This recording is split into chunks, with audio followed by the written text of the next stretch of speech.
Naagapan daw ng Department of Budget and Management at ng Department of Agriculture ang amano'y manumalyang mga Special Allotment Release Order o SARO.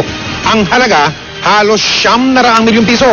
Nilinaw naman ni Budget Secretary Butch Abad na wala pang nailalabas na pera para sa mga peking SARO. Nakatutok si Sandra Aguinaldo. Magkasabay na humarap sa media sina Budget Secretary Florencio Abad at Agriculture Secretary Proceso Alcala para ilahad ang anilay pagkakadiskubre ng mga peking Special Allotment Release Order o SARO. There was no release. Secondly, this involves 12 special allotment release orders for farm-to-market roads all over the country, costing 879 million. That has not been released yet nor signed.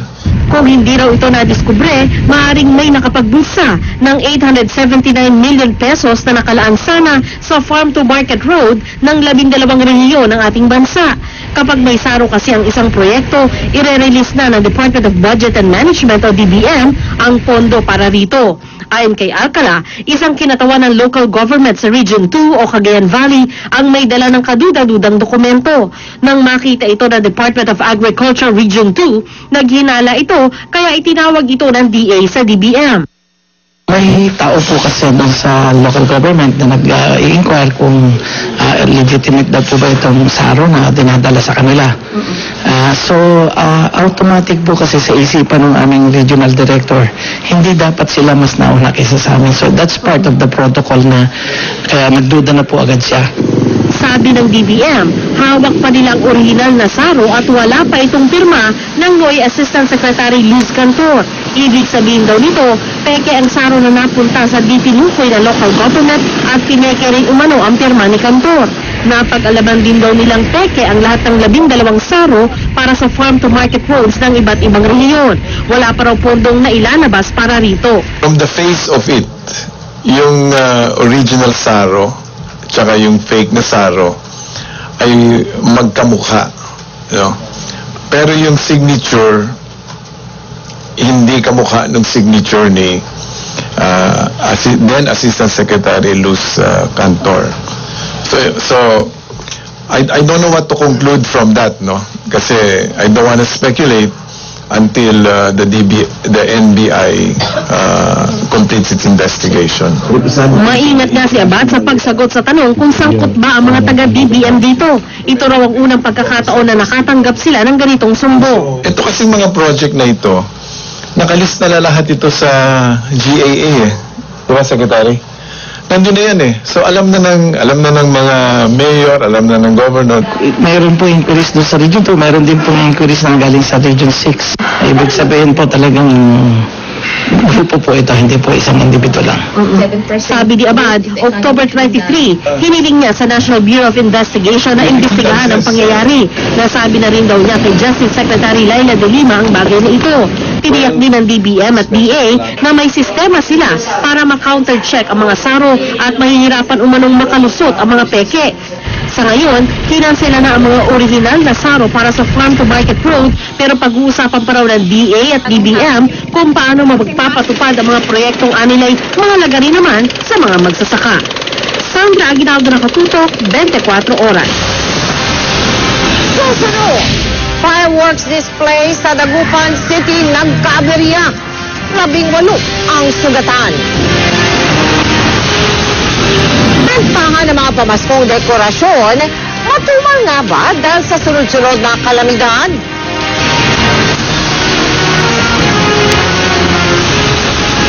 At Luibeg at Victoria Beckham nakibahagi sa pagtulong sa mga nasalanta ng Bagyong Yolanda. Award-winning singer na si Alicia Keys, sorpresa namang bumisita sa mga nasalanta ng nasa Villamor Air Base. Tutukan lahat ng yan dito sa 24 oras.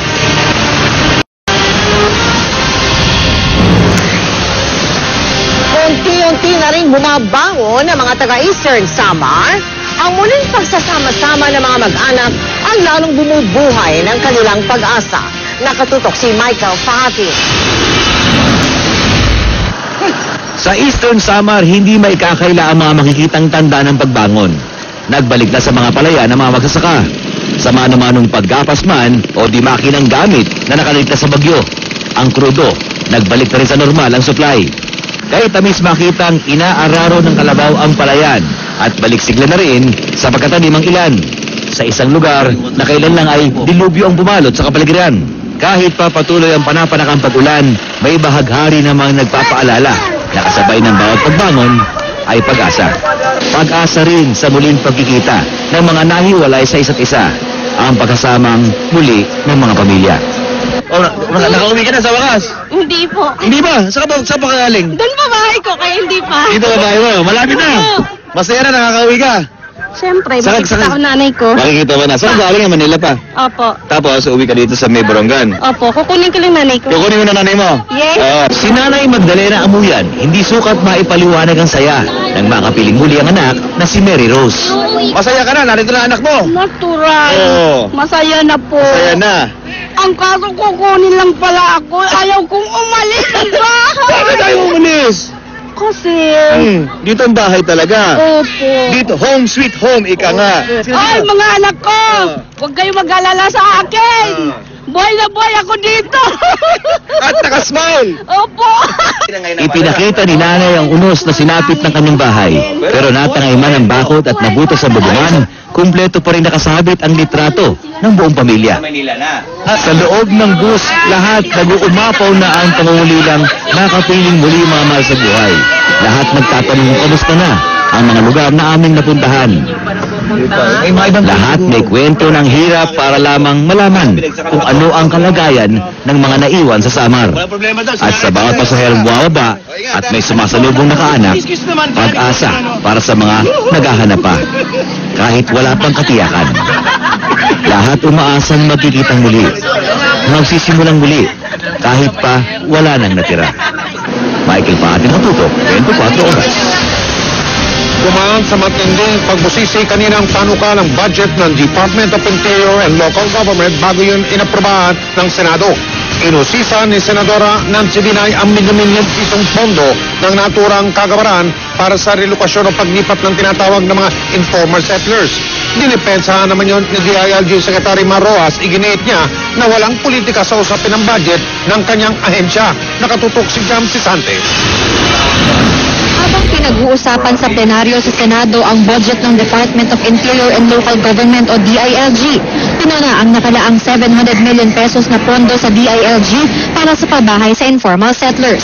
Ang punto ni Senador Nancy Binay, hindi daw ba dapat ang National Housing Authority o NHA ang gumagawa nito?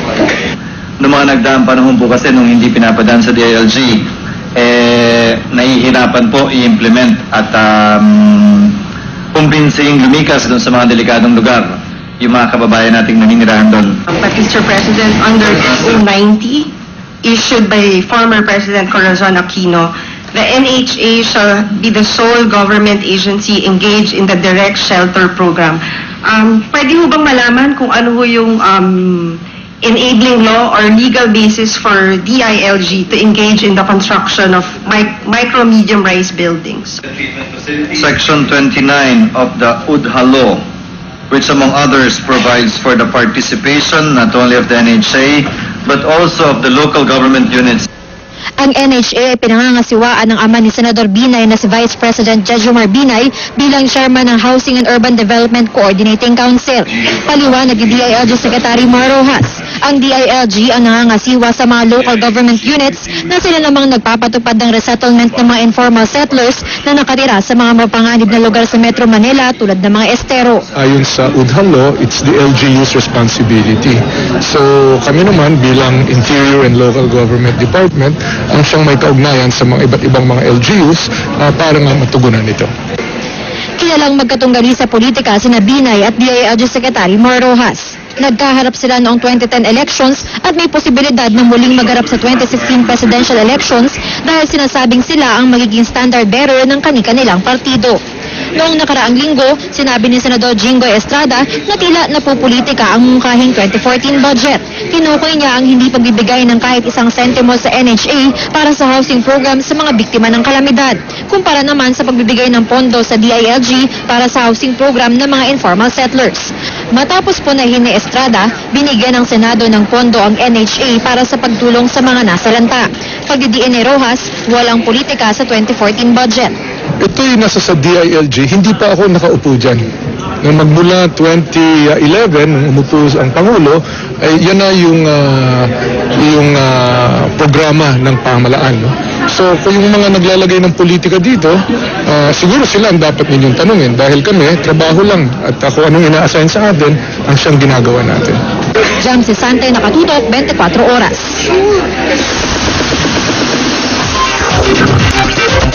Mag-aatid po ng mga buwan naman ng showbiz balita sa atin ngayong gabi. Walang iba kung hindi, kilala nyo na po ito, si Luan D. Luan.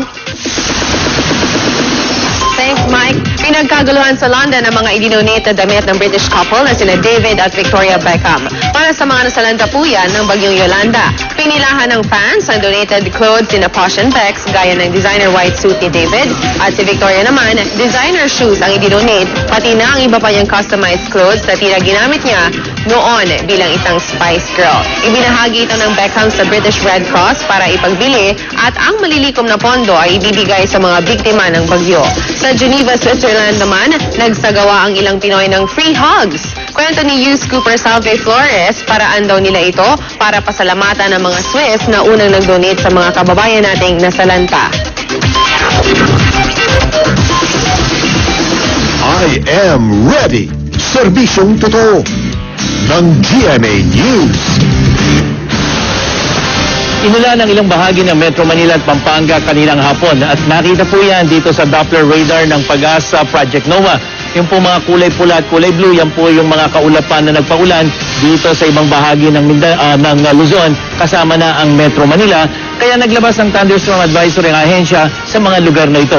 Samantala, dahil naman sa tail end of a cold front dyan sa extreme northern Luzon, magiging bahagyang maulap hanggang sa maulap ang papawirin sa mga rehiyon ng Ilocos Region o Cordillera, Cagayan Valley, dyan sa Central Luzon kasama na po ang Metro Manila, pero mahinang pagulan lang inaasahan ayon sa Pag-asa.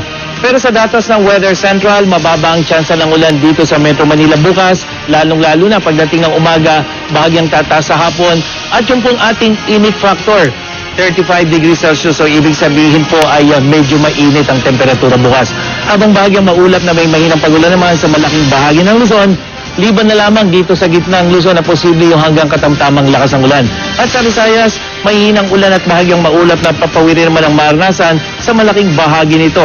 At sa Tacloban City, mataas ang tsansa ng pagulan pagdating ng tanghali pero mababa po yan sa gabi at dyan sa umaga. Mahinang pagulan lang din ang inaasahan sa malaking bahagi ng Mindanao pero posible pa rin na may mabuong thunderstorm lalo na pagdating ng hapon at gabi. At dahil naman sa malakas na hangin-amihan, maaaring umabot pa rin sa mahigit na 4 na metro ang taas ng alon dyan sa may northern and western seaboards ng northern Luzon. Kaya patuloy ang babala ng Pag-asa sa mga gumagamit ng maliliit na sakyang pandagat na iwasan muna ang mga baybaying ito. At yan ang ating ulat panahon. Ako po si Nathaniel Cruz para sa I Am Ready, serbisyong totoo ng GMA News. Susunod, dating Ilocos Sur Governor Chavit Singson sinagot ang mga bumabatikos sa pagpatay niya ng leon at antelope sa South Africa. At award-winning musician na si Alicia Keys, sorpresang dumalaw sa mga nasalantang ibinyahe sa Villamor Air Base. Walang patid na pagtutok dito sa 24 Oras.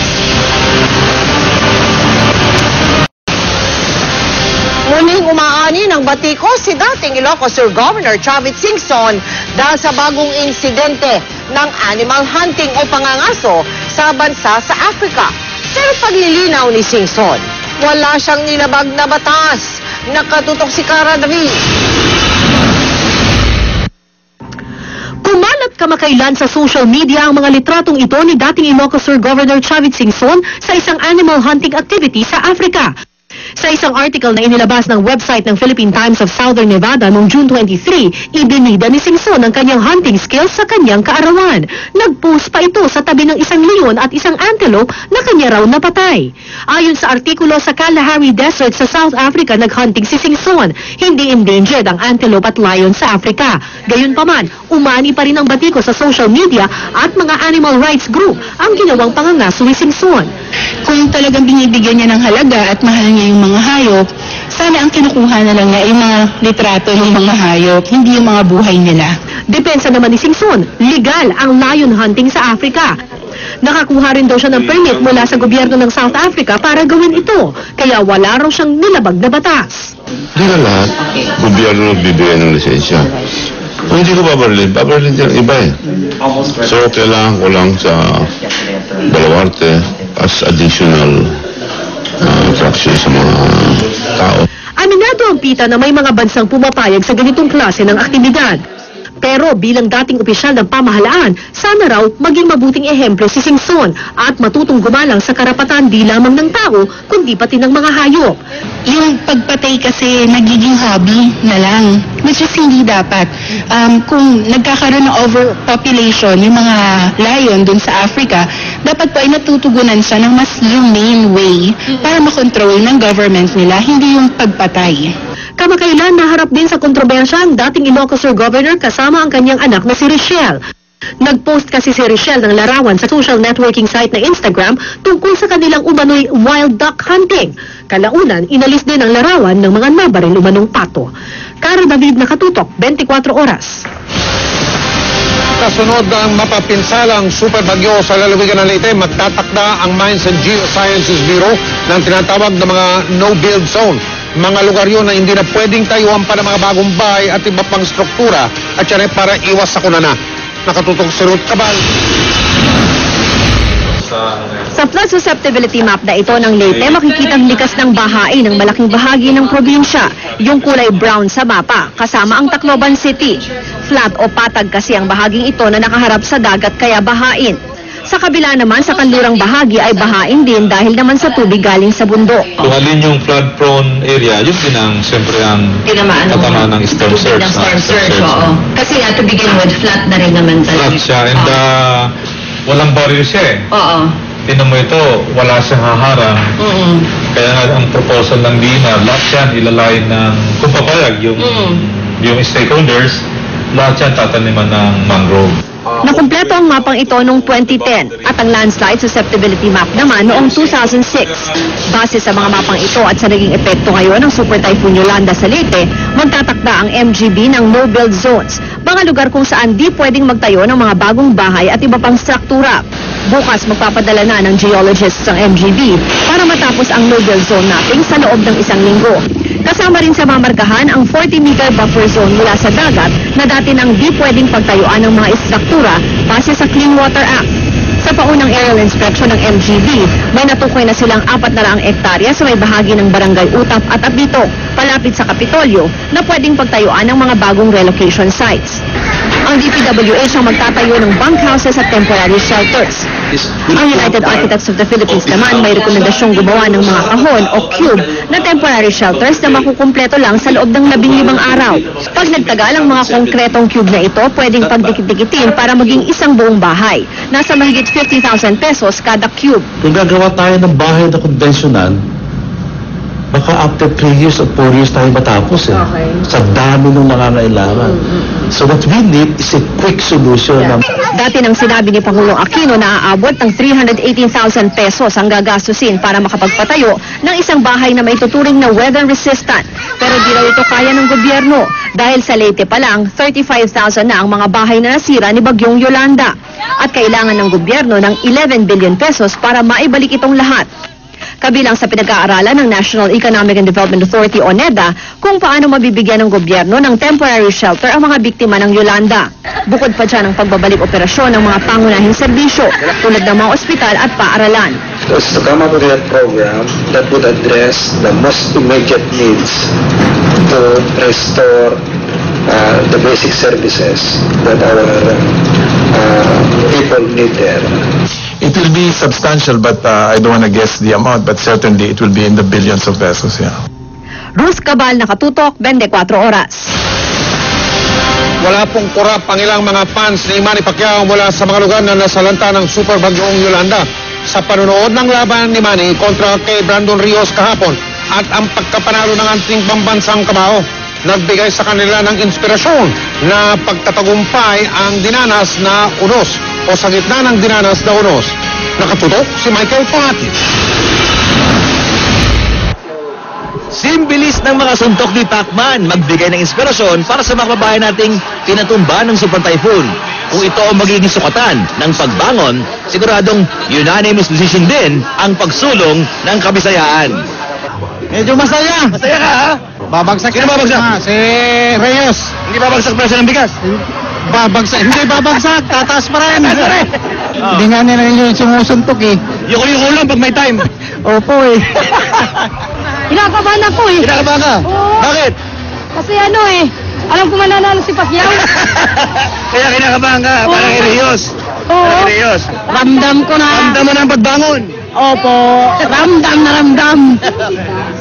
Babangon ika nga ang Pilipino sa kahit anong unos. Pero mas mabilis kapag inspirado ka ng pagkapanalo ng ating pambansang kamao. Bumangon na siya. Pati ang buong Samar, Tacloban, Leyte. Babangon. Dapat. Dapat. Pacquiao, dapat. Pinakyaw ni Pacquiao yung suntok. Pati ang Yolanda, pinakyaw niya. Pati pinakyaw na. Ano, babangon na tayo lahat. Sigurado noon pa man. Sigurado. Noon pa man. Manalo magkano, bangon. Ano mang bagay, ano mang pangyayari, nakahanda tayo. Bangon. Pero masusarap bumangon ng panalo, no? Lalo na. Parang pinaglaruan lang ni Pacquiao. Oo. Suntok sabay hug. Pero hindi na kayang manakit, parang hindi niya kayang manakit. Oo. Dahil makidyos siya. Oo. Gusto na lang niya Panalo na lang. Panalo na lang siya. So, nanalo tayo. Babangon ang Tacloban, ang Leyte, ang Samar. Oh, yun, babangon. Babangon na. Babangon na. Mas masarap bumangon pag panalo. Mas masarap bumangon. Babangon na. Babangon na. Bangon! Money, thanks God. At he's really back. Michael Pati natutok, 24 oras.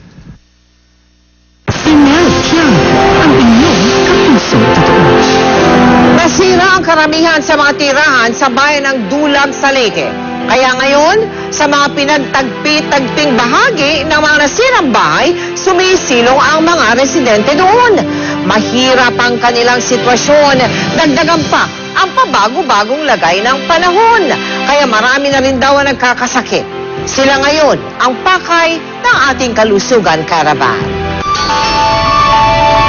Sa isang silid-aralan sa Barangay Fatima sa bayan ng Dulag, isinagawa ang isa pa nating medical mission. Maagat na pumila ang mga residente, 2 linggo matapos ang bagyo. Ito ang unang beses na nakakita ng doktor ang karamihan sa kanila. Kapansin-pansin na marami sa mga bata dito ang may mga kati-kati o butlig sa balat. Tulad na lang ng anak ni Vilma. Maraming kati-kati ang talampakan ng anak na nagsimula ilang araw matapos ang bagyo. Yung anak ko nga napako, sana dadalhin ko mahal ang pasahe, sir.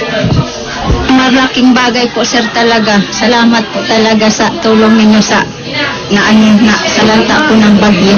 Maraming kasong merong skin infection, mga abscess. Binigyan namin sila ng mga gamot na para pan-dressing, betadine. May ilang ding residente na dumadaing ng sakit ng tiyan at pagdidimi. Kaya't bukod sa gamot, nagbigay din kami ng aqua tabs para mas maging ligtas ang kanilang inuming tubig. Nakilala namin si Eleanor mula sa Barangay Rizal. Hindi ko nasama ang mga anak ko kanina kasi maulan. Inuubos, sinisipon. Imbis na ipapamasahin na lang namin, itatabi na lang namin yung pera. Naawa kami kay Eleanor, kaya minabuti na namin samahan siya para sunduin ang mga anak. Pagdating sa kanilang tahanan, agad na niyang binihisan ang mga anak katulong ang asawa. Yari sa pinagtagpi-tagping yero ang kanilang tirahan ngayon. Nasira din kasi ng bagyong Yolanda ang orihinal nitong struktura. Baka sa mukha ni Eleanor ang gala matapos matignan ng doktor ang kanyang mga anak. Binigyan namin sila ng antibiotic and then para sa plema, and then vitamins. Masayang-masaya ako dahil hindi na ako mag-aalala. Sa GMA Kapuso, salamat po sa inyo.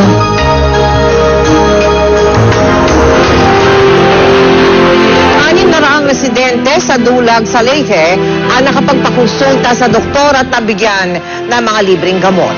Nagpapasalamat po kami sa mga doktor at nurse na nag-alay ng kanilang panahon at karunungan para sa ating kalusugang caravan. Samantala, umabot na po sa mahigit 260,000 residente na biktima ng Bagyong Yolanda ang natulungan ng ating Operation Bayanihan. Noong nakaraang linggo, katuwang ang GMA Regional Station ng Iloilo, nakapaghandog tayo ng tulong sa 3 island barangays sa bayan ng Carles sa Iloilo. Mahigit 5,000 residente doon ang natulungan. Narating na rin natin ang mga bayan ng Estancia at Mingawan sa Iloilo. Kasama naman ang GMA Regional Station ng Cebu.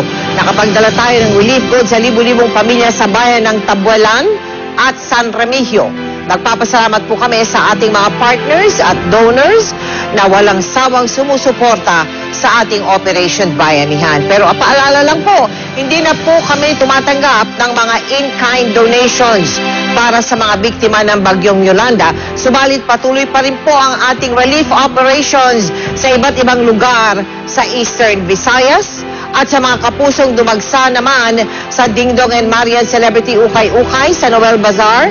Maraming salamat po sa inyo. Maaari pa kayong mamili hanggang ngayong linggo, December 1, sa ating Celebrity Ukay-Ukay sa World Trade Center sa Pasay City. Mga kapuso, maraming salamat po sa pakikiisa sa ating Operation Bayanihan para sa mga nasalanta ng Bagyong Yolanda. Sa pinakabagong tala, nakalikom na po tayo ng cash donations na 164,076,178 pesos and 35 centavos. Ang in-kind donations naman po ay umabot na sa 24,737,637 pesos and 88 centavos. Maraming salamat po sa ating cash donors. At sa ating ding mga major sponsors, maraming salamat po. Gayon din sa ating mga in-kind donors, maraming salamat po. Maraming salamat din sa iba pa nating mga major partners. At gayon din sa mga subscriber ng GMA Pinoy TV, GMA Live TV, at GMA News TV, international around the world, na patuloy na nagpapadala ng kanilang mga donasyon at tulong. Maraming salamat po.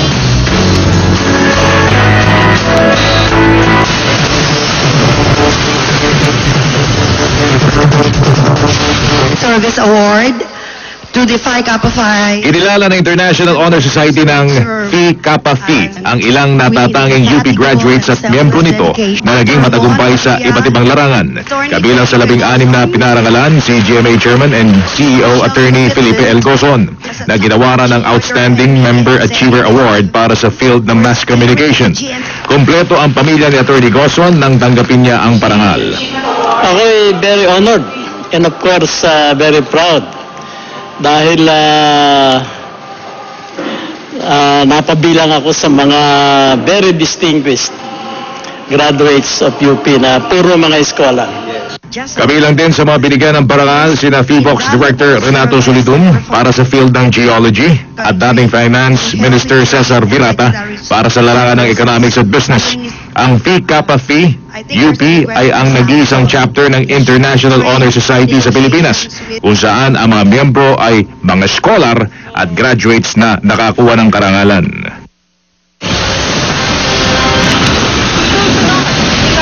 Awit na si Alicia Keys, sorpresang dumalaw sa mga evacuees sa Villamor Air Base. Tuloy ang pagtutok dito sa 24.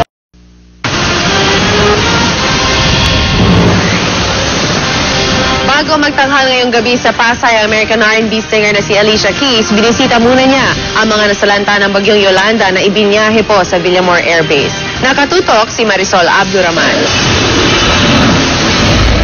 Sunod Sorpresa ng international star at American R&B singer na si Alicia Keys ang lahat dito sa Villamor Air Base kung saan ginagawa ang oplang salubong sa mga biktima ng bagyong Yolanda. Pasado 3:00 ng hapon nang dumating ang singer, agad niyang hinanap ang mga bata at nang makaharap na niya, ibinigay ang drawing pad at crayons na kanyang pasalubong sa mga batang survivor. Halos isa-isa daw hinalikan. Gusto pa raw sana ni Keys na ipadrawing sa mga bata ang kanilang naranasan sa bagyo. Pero hindi na raw ito nangyari sa dami ng tao. Ayon sa DSWD, malaking bagay sa mga nakaligtas sa bagyo ang pagdalaw ni Keys.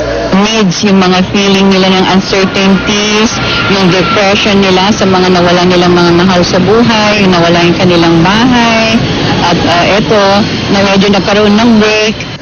Hindi sukat akalain ng lahat na dadalaw ito sa mga biktima. Ayaw niya ng fanfare.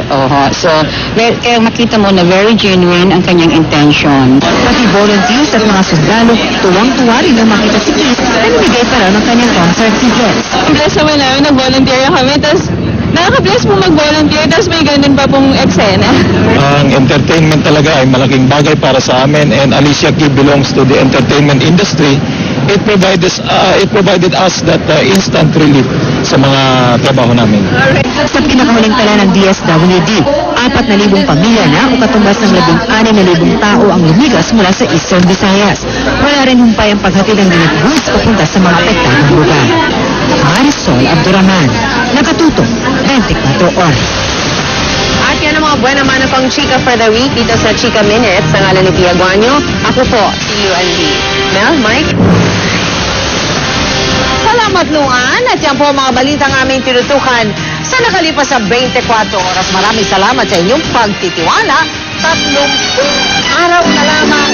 Ang ganda nating bahay ko. Pasko na po yan mula sa tahanan ng katotohanan. Ako po si Mel Campo. Mabango na. Ako po si Mike Enriquez.